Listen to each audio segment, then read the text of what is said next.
السلام علیکم ورحمۃ اللہ وبرکاتہ۔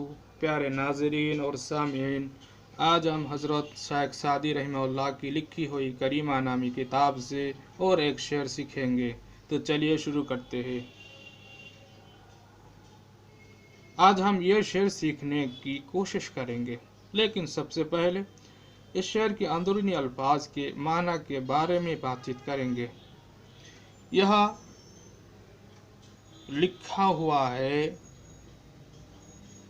زبان، زبان، زبان، اس کا معنی ہے جیب، جیب، لسان۔ تا، تا،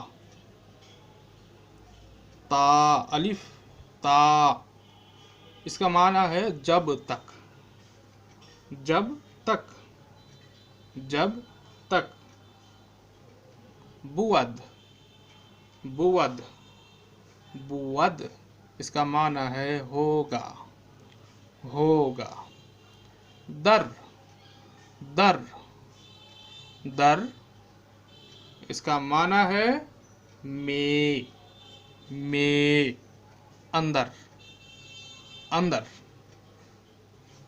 دہان، دہان، اس کا معنی ہے منہ، منہ۔ جائے گیر،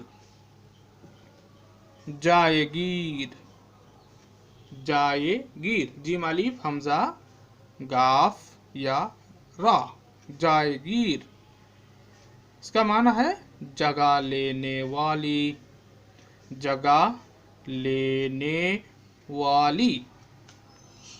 قائم، دو معنی ہے، جگہ لینے والی، قائم۔ اس کے بعد ہے دل پذیر، دل پذیر، دال لام پے زال یا رے، دل پذیر، اس کا معنی ہے دل کی قبول کی ہوئی، دل پسند، دل پسند، دل پسند۔ اب ہم شعر کا معنی سیکھیں گے۔ شعر کے پہلے جز کا ترجمہ یہ ہے: زبان جب تک کہ منہ میں قائم ہے، زبان جب تک کہ منہ میں قائم ہے۔ شعر کے دوسرے جز کا ترجمہ یہ ہے: حضرت محمد صلی اللہ علیہ وسلم کی تعریف دل پسند رہے گی، حضرت محمد صلی اللہ علیہ وسلم کی تعریف دل پسند رہے گی۔ زبان جب تک کہ منہ میں قائم ہے، حضرت محمد صلی اللہ علیہ وسلم کی تعریف دل پسند رہے گی۔ حاصل شعر، حاصل شعر یہ ہے کہ جس وقت تک میرے منہ میں زبان قائم اور گویا ہے، یعنی جب تک کہ میں زندہ ہوں، پیغمبر صلی اللہ علیہ وسلم کی مدح اور ثنا مجھے دل پسند رہے گی۔ کہ جس وقت تک میرے منہ میں زبان قائم اور گویا ہے، یعنی جب تک کہ میں زندہ ہوں، پیغمبر صلی اللہ علیہ وسلم کی مدح اور ثنا مجھے دل پسند رہے گی۔ یہ شعر آپ تال اور لے سے بھی پڑھ سکتے ہیں، جیسا کہ میں پڑھتا ہوں: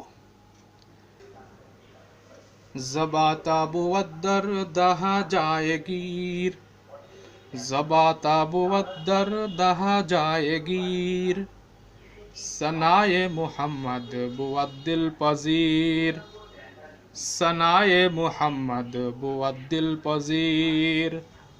زباتا بود در دہا جائے گیر، زباتا بود در دہا جائے گیر، ثنائے محمد بود دل پذیر، ثنائے محمد بود دل پذیر۔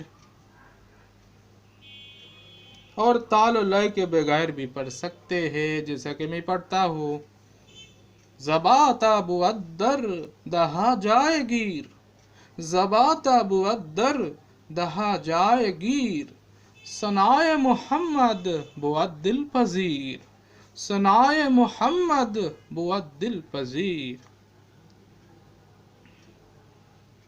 تو آج کے لیے اتنا ہی کافی ہے۔ السلام علیکم ورحمۃ اللہ وبرکاتہ۔